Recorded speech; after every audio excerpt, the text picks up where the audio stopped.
right. Hey, everybody. Thanks for coming. I am Hello. Quarantz, as you probably know, and I'm here today with Pitch. He is the artist on Melanites #1, and we're really excited about bringing that to you.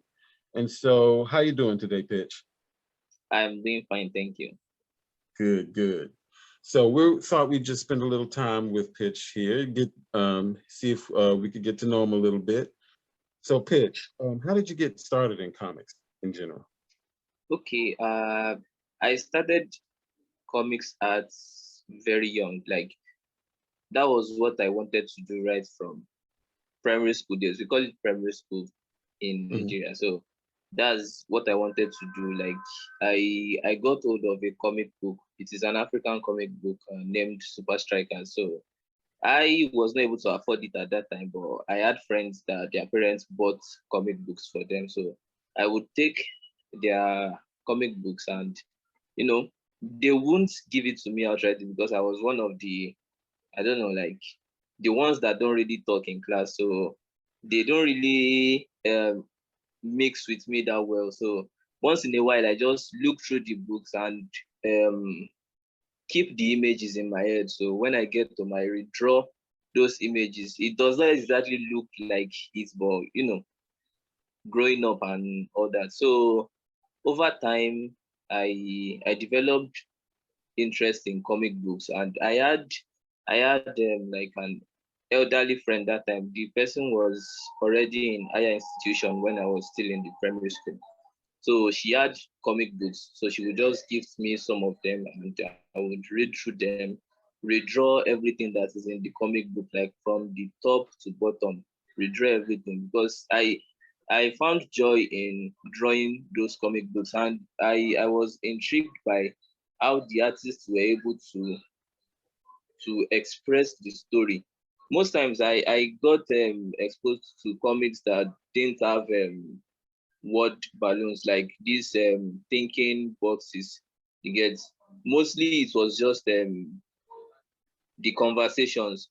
So there were no thought balloons in most of the comics that I read those times. So it was based on how well the artist could express what the writer was trying to show. So I developed interest in being able to tell stories without having to, you know, there are some parts where you see something like then we see Batman throw his grappling hook at the building and stuff like that.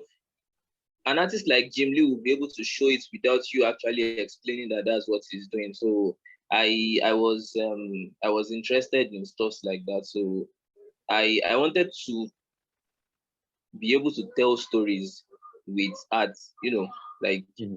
stuff like that. So uh entering secondary school, that's high school, I got to buy comic books that I liked. So I got lots of comic books. I had to save my break time money. I had to save it up to get the comic book. So, and getting the comic book is one thing. Being able to buy materials that I will use is another thing. And my parents didn't really want me drawing at that time. They wanted me to focus on studies. So they were not willing to buy any drawing materials at the time. So I had to save up to get all of those things. So that was how it was. I would save and Hmm. get materials, get comic books, and draw and draw and draw. So most times I would draw all night, and when I get to school, I would draw in my notebooks like all the time. It's got me in trouble a lot of times, like a whole lot of trouble.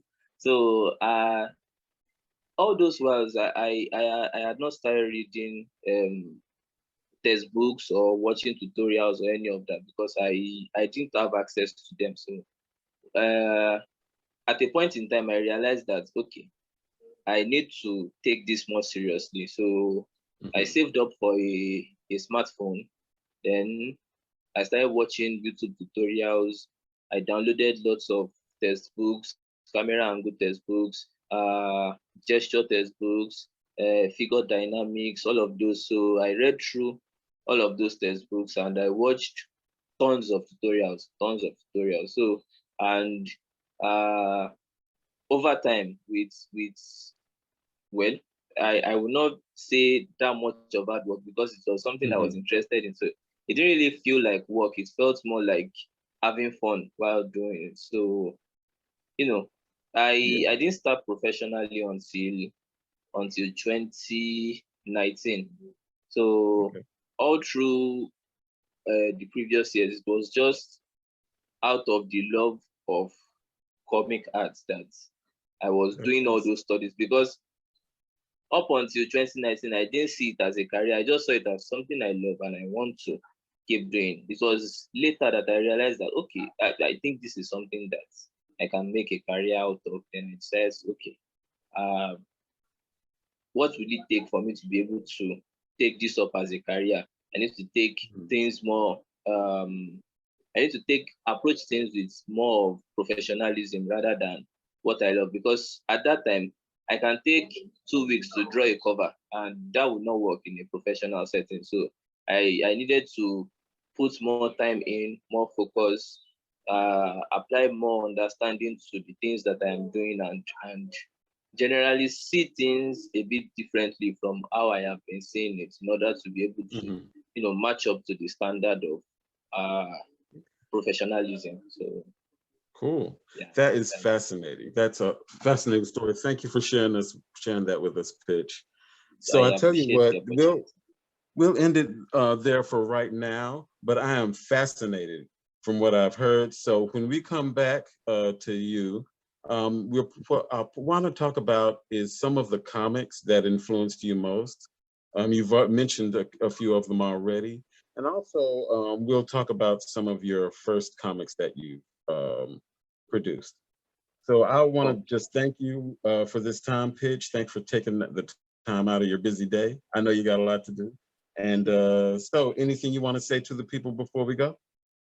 uh, just whatever it is that you have in mind to do, all you need to do is make sure that it is something that you love to do and you would have fun doing it. So yeah. That's what's up. Well, all right. I'll see y'all next time. And don't forget to support the Melanites #1. Holla.